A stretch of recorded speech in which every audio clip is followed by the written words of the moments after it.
Why is this road curved?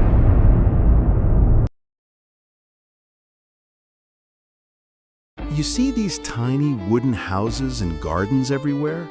They aren't toys. Surveys show that over 54% of Icelanders won't deny that elves exist. And if you mess with their homes, locals swear that bulldozers break down and tools vanish. It is instant bad luck. But this isn't about little green men. It's about a deep, ancient respect for the land.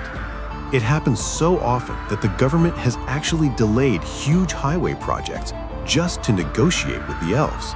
They literally divert roads to keep the peace.